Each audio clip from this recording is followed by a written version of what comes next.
Hey everyone, 99% of you watching aren't subscribed. Let's change that. Hit that subscribe button, and at 1,000 subscribers, we'll drop special stories just for you. The distress signal wasn't meant for him. Marcus Hale knew that the moment it crackled through his comms. Too clean, too precise, too deliberate.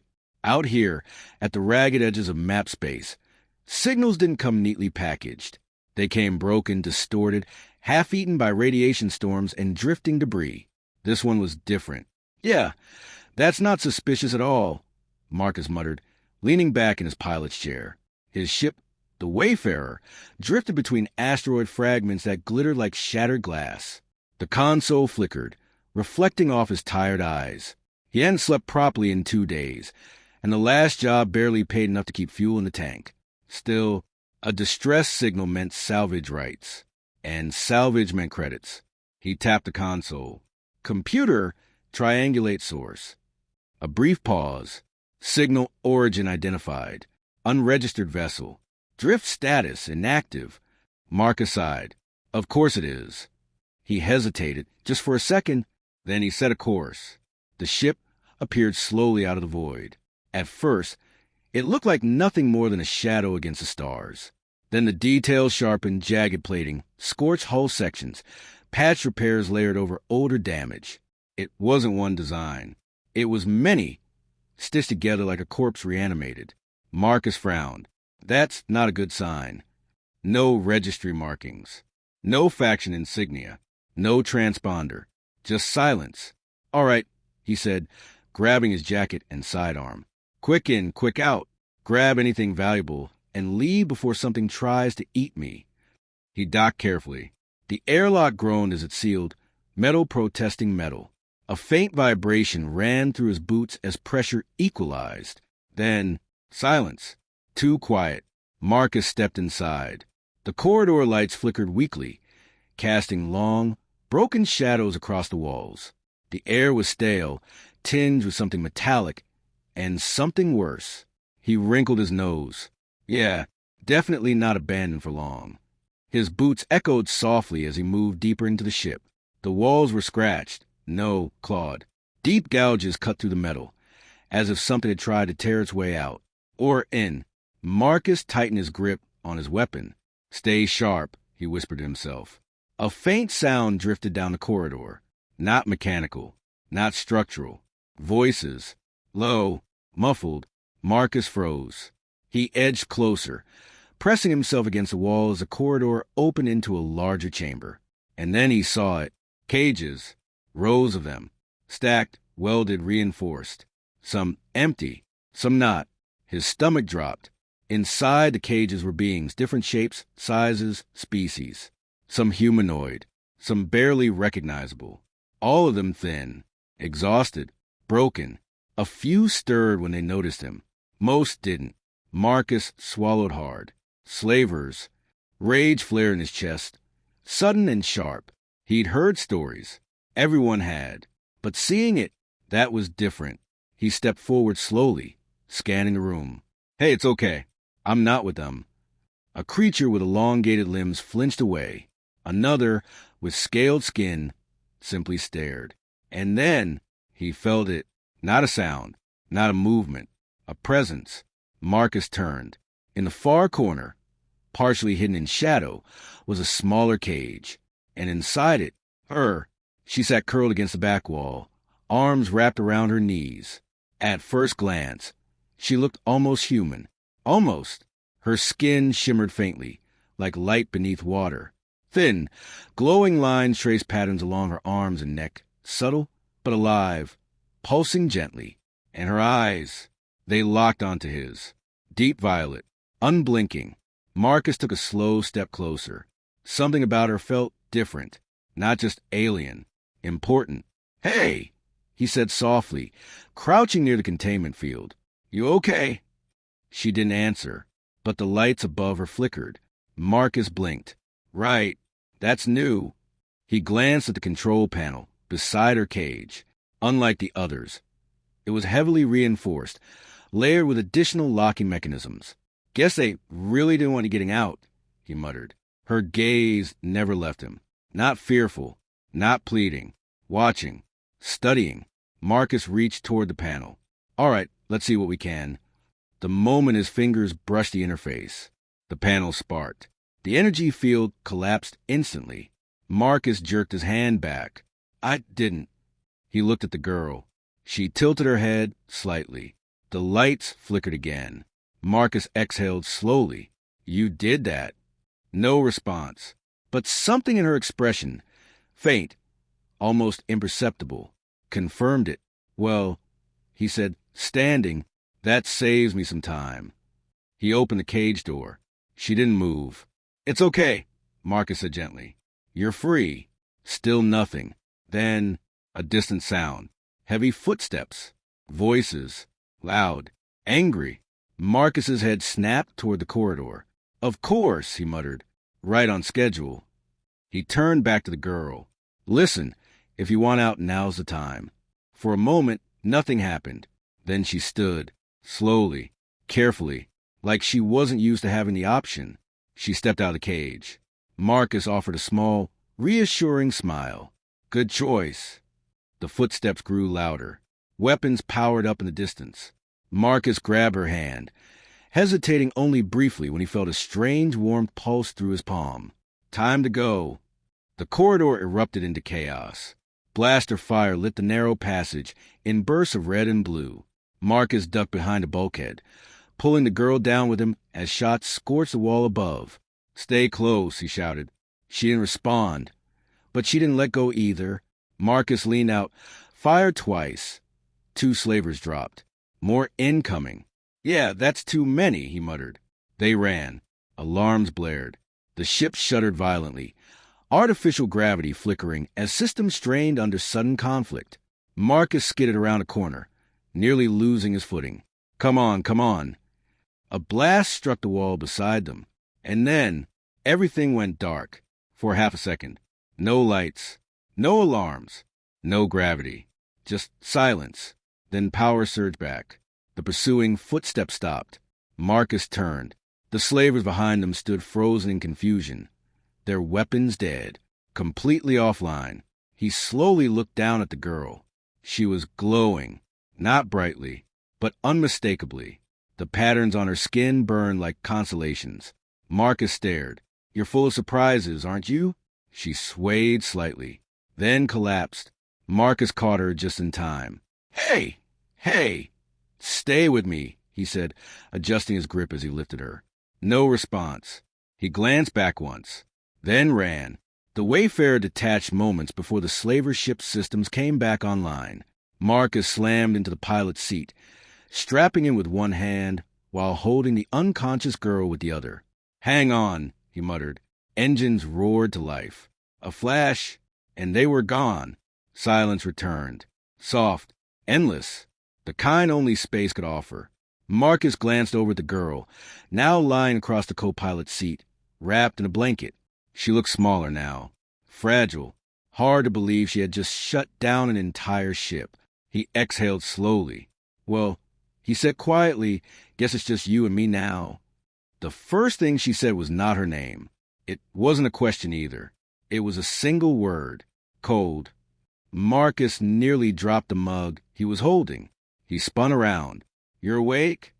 She sat upright on the co-pilot's seat, the thermal blanket slipping off her shoulders. Her violet eyes scanned the cockpit, not with confusion, but with quiet intensity, as if she were memorizing everything at once. Marcus grabbed another blanket and draped it over her. Easy. You've been out for, a while. She looked at him.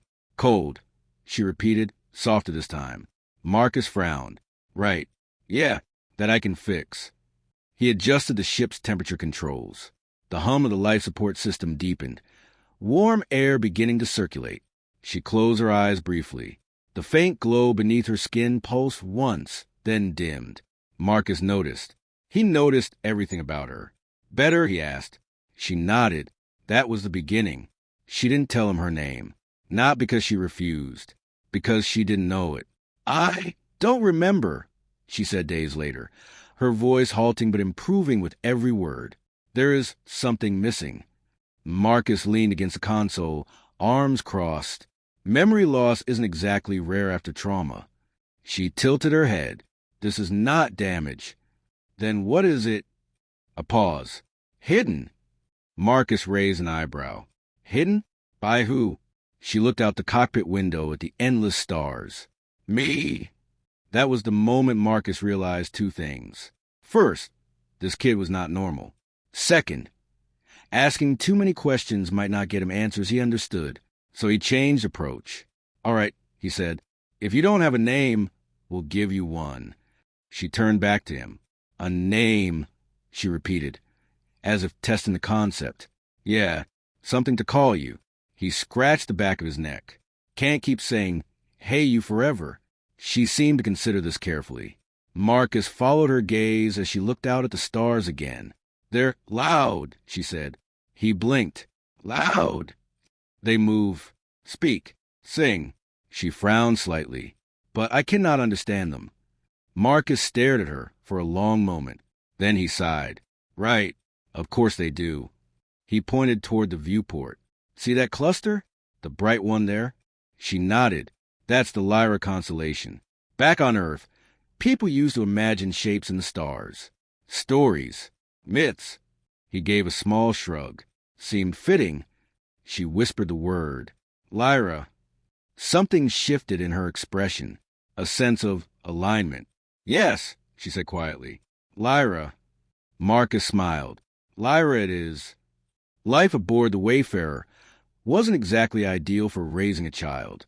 The ship was small, cluttered, and held together by equal parts engineering and stubbornness. Marcus's idea of home-cooked meals usually involved heating ration packs and hoping for the best. But somehow, they made it work. At first, Lyra barely spoke. She watched, listened, learned, and she learned fast. Too fast. Within weeks, she understood basic ship operations. Within months, she was correcting Marcus's navigation calculations. Hey, he protested one evening, squinting at the console. I've been flying longer than you've been alive. You are inefficient, Lyra replied calmly. Marcus stared at her. Wow. No hesitation. Just straight to insulting me, huh? It is not an insult, she said. It is observation. Kid, that's worse. But she wasn't wrong. She never was. The first incident happened during a storm. Not the kind with rain and thunder, but a solar storm, violent waves of radiation tearing through nearby space. The Wayfarer shook as systems flickered, alarms blaring. Come on, hold together, Marcus muttered, fighting the controls. Marcus, Lyra said from behind him. Not now. The ship is afraid. Marcus froze. The ship is what? Before he could react, the lights dimmed, then steadied, the alarm stopped. The turbulence eased, as if something invisible had wrapped around the ship and guided it through the storm. Marcus slowly turned. Lyra stood in the center of the cockpit, glowing. The patterns on her skin pulsed in soft, steady rhythms. What did you do? He asked quietly. She looked at her hands. I listened. Marcus stared at her, then back at the now stable console, then at her again. I'm going to need you to elaborate on that at some point. She didn't. Not then. Years passed. Lyra grew not just physically, but in presence. She laughed more, questioned more, argued more, especially argued. You can't just take random jobs from unknown clients, she said one day, arms crossed. Marcus scoffed. That's literally my job.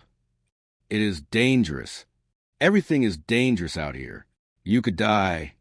Marcus paused, then shrugged. Yeah, that's kind of the deal. Lyra's expression tightened. I do not accept that. He looked at her, really looked. There was fear there, not for herself. For him. Marcus softened slightly. Hey, I've made it this far. That does not mean you always will. He smirked. You sound like you care. She hesitated. Then quietly, I do. Marcus looked away, pretending to focus on the console. Yeah, he said. Me too. But not everything was easy. Lyra's abilities grew stronger and harder to control. Doors opened before she touched them. Systems activated at her presence. Once, during an argument, every light on the ship shattered at once. The silence afterward was deafening. Lyra stood frozen, her breathing uneven. "I didn't mean," she started. Marcus raised a hand gently. "I know." She looked at him, shaken. "What if I hurt someone?" He stepped closer. "Then we figure out how to stop that from happening."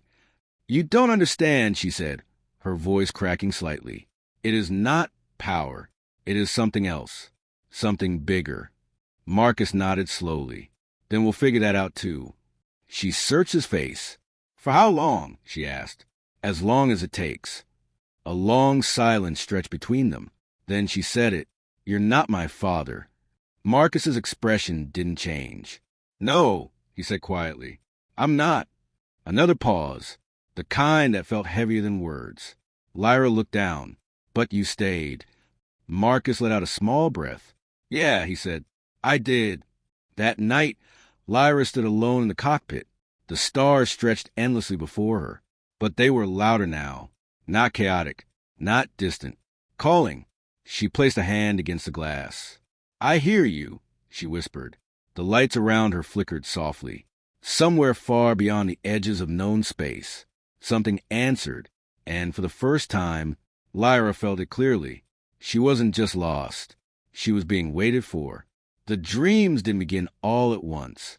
At first, they were fragments, flashes, a skyline made of impossible geometry, towers spiraling upward like living crystal, rivers of light flowing through the air instead of water, a sky filled not with stars, but with vast rings that shifted in a line like celestial machinery. Lyra would wake with her heart racing, breath uneven, her skin faintly glowing in the dark. Marcus noticed. Of course he did. "You're not sleeping," he said one morning, handing her a cup of something vaguely resembling coffee. "I am," Lyra replied. "Lying doesn't suit you." She took the cup, staring into the liquid as if it might reveal something. "They are not dreams." Marcus leaned against the console. "All right, then what are they?" She hesitated. "Memories." That word lingered in the air. Marcus frowned. "From before?" "No," she looked up at him. "From somewhere else." "Okay," he said slowly. "That's not concerning at all." But it was. He could feel it. Something was changing. The first time the voice spoke clearly, Lyra was alone.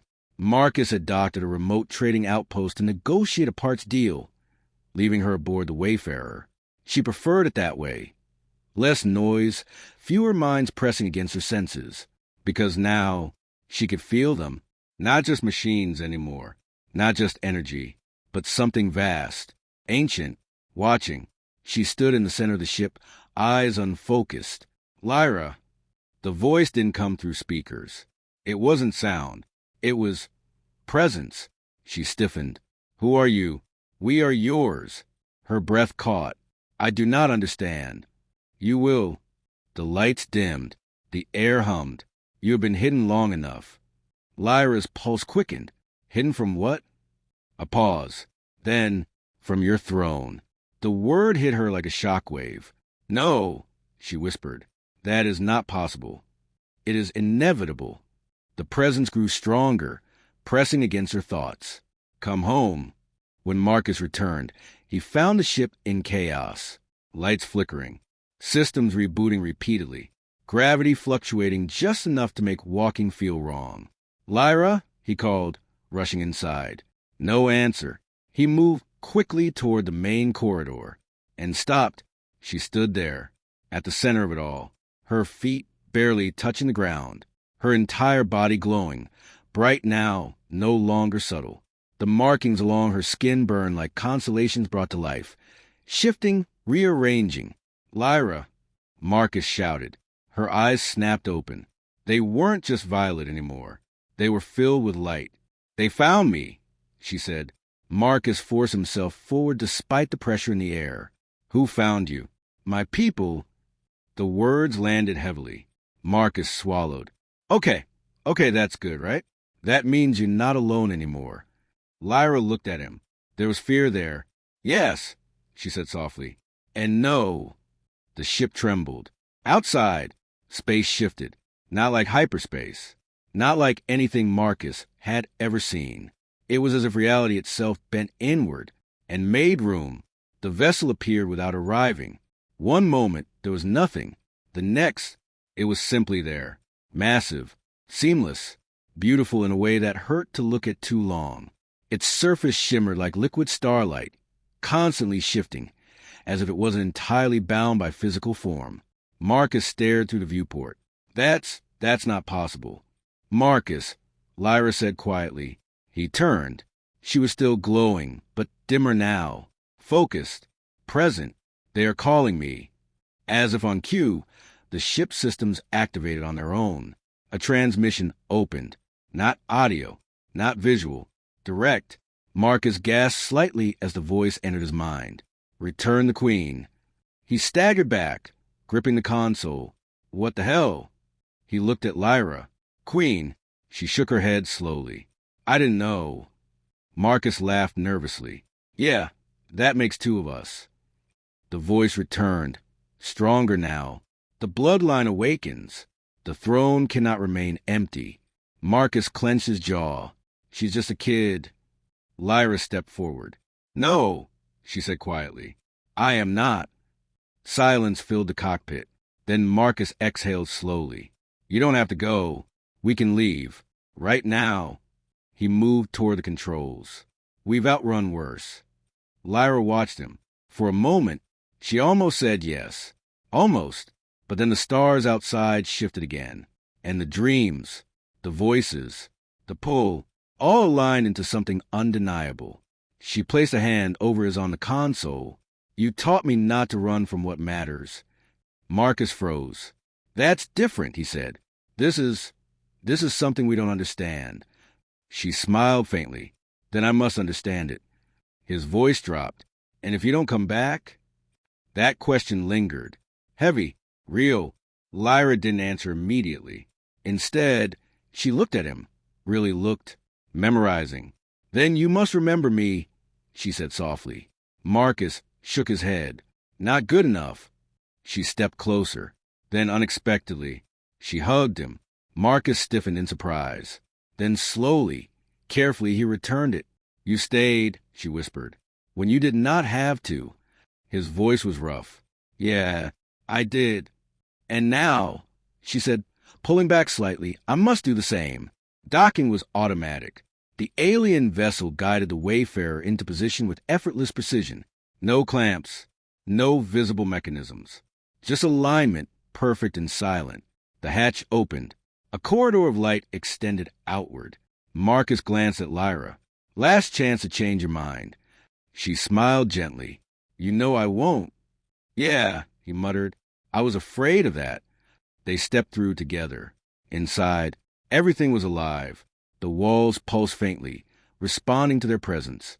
The air itself seemed aware, shifting subtly as they moved. Figures emerged from the light. Tall, elegant, radiant. Their forms were similar to Lyra's, but older, more defined. Their markings glowed steadily, like stars that had long since found their place. And one of them stepped forward, more luminous than the rest.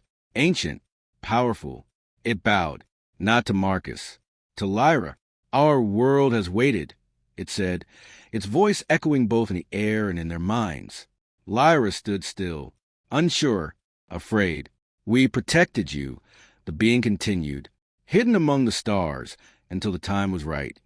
Lyra's voice was barely above a whisper. Protected from what? A pause.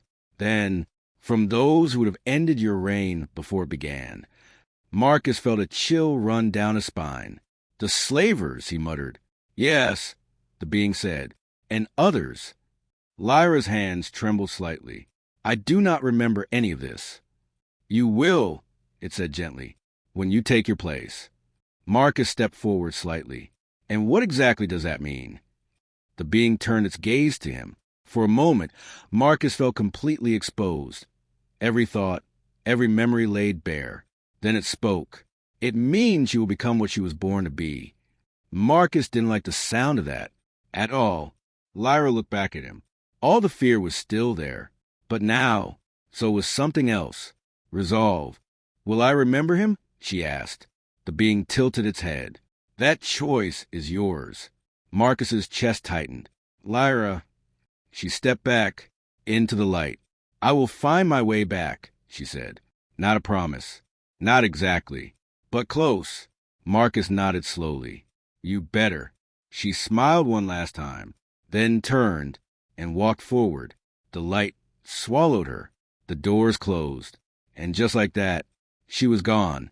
Marcus stood alone in the docking bay. The silence was unbearable. After a moment, the voice returned. Softer now, almost respectful. You have done what no other could. Marcus didn't respond. She will remember you. He clenched his fists. She'd better, he muttered. The ship released the Wayfarer. And as Marcus drifted back into the endless dark, he realized something. He hadn't just saved a girl. He had changed the fate of a galaxy. He just didn't know it yet. 20 years is a long time to wait. Long enough for memories to blur at the edges. Long enough for hope to become something quieter. Less sharp, less painful, but never truly gone. Marcus Hale had learned to live with that. Or at least, he told himself he had. The galaxy didn't stop moving just because he lost someone. Trade routes shifted. Empires rose and collapsed. New technology spread. Old ones vanished. Marcus adapted the only way he knew how, by staying in motion. The Wayfarer changed too. Not replaced. Never replaced. But upgraded. Reinforced. Modified so many times that very little of the original ship remained, except its core and its name. Marcus sat in the cockpit, staring out at a quiet stretch of space. No contracts. No signals. No urgent need to be anywhere. That was rare. He rubbed his eyes. Getting old, he muttered. A faint crackle came from the console. He ignored it. Probably just another glitch. The ship had plenty of those. But then, the star shifted. Marcus froze. No, he whispered. He'd seen that before. Once. Only once. Space didn't warp. It folded. Softly. Like fabric making room for something larger than itself. Marcus slowly stood. Don't tell me. Light rippled across the void. And then, they appeared. Not one ship. Not 10. Hundreds. An entire fleet emerging in perfect silence. Each vessel was elegant, luminous, impossibly precise. Their surfaces shimmered like living starlight, shifting patterns flowing across them in slow, deliberate rhythms. Marcus let out a long breath. Well, he said quietly, guess I wasn't forgotten. The largest ship moved forward, not aggressively, not cautiously, but with certainty. It aligned with the Wayfarer effortlessly, as if it had always known exactly where to be. Marcus didn't reach for his weapon, didn't try to run. He already knew there was no point and no need. The docking sequence initiated without his input. He smirked slightly. Yeah, still don't ask permission, huh? The hatch opened. Light spilled into the cockpit. Soft, warm, familiar. Footsteps echoed. Slow, measured, confident. Then, Marcus. The voice stopped him cold. He turned, and for a moment, he forgot how to breathe. She stood in the doorway. Older, taller, changed, and yet not changed at all. Her presence filled the space around her, subtle but undeniable. The air itself seemed to respond to her, bending ever so slightly with each step she took. Her skin still shimmered, but brighter now, refined. The patterns along her arms and neck were no longer shifting randomly. They were stable, intentional. A crown of light hovered above her head, formed of interlocking rings that rotated slowly, casting faint constellations across the walls. But her eyes, still violet, still hers. Lyra, Marcus said, his voice barely more than a breath. She smiled, and just like that, 20 years collapsed into nothing. I told you I'd remember. Marcus let out a short, disbelieving laugh. Yeah, took your time. She stepped closer. I had much to learn. I figured, he said, gesturing vaguely toward the fleet outside. That's yours. She nodded. Part of it, he repeated. Of course it is. For a while, neither of them spoke. They just looked at each other, taking it in, measuring the distance those years had created, and quietly realized it hadn't broken anything. You've changed, Marcus said finally. Lyra tilted her head slightly. So have you. He smirked. Yeah. Well, gravity wins eventually. She stepped closer, studying his face with quiet intensity. You are slower, she said. Marcus raised an eyebrow. Wow. Straight to that, huh? But stronger, she added softly. That caught him off guard. I'll take it. They moved into the main corridor of the Wayfarer.